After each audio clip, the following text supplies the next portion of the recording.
Acts of kindness, acts of generosity is how simple it is to make people feel good. I was walking down the streets of New York City, and a guy walking in front of me, his backpack opened and a bunch of paper fell out on the street. I didn't think much of it. I bent down, I gathered up the papers, handed them back to him, and pointed out that his bag had opened. Now, in our bodies, there's a chemical called oxytocin. Oxytocin is responsible for all the warm and fuzzies, unicorns and rainbows.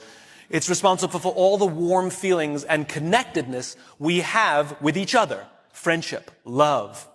Huge amounts of oxytocin surge through a woman's body as she gives birth. This is what is responsible for the mother-child bond. Oxytocin binds human beings. There are many ways to get oxytocin.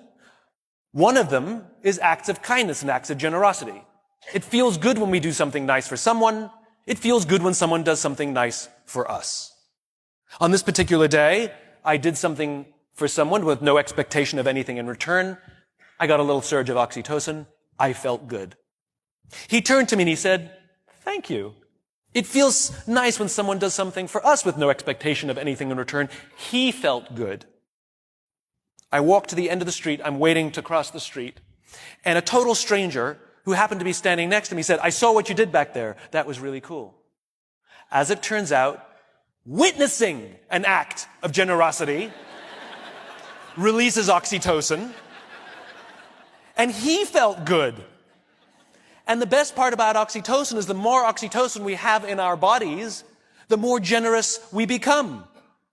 It is Mother Nature's way of trying desperately to get us to look after each other.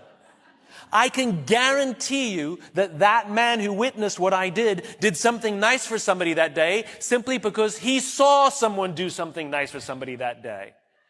So what if we commit to do something nice for someone with no expectation of anything in return? Imagine what happens at work. Imagine what happens at home. Imagine what happens with our friends. But it must be genuine.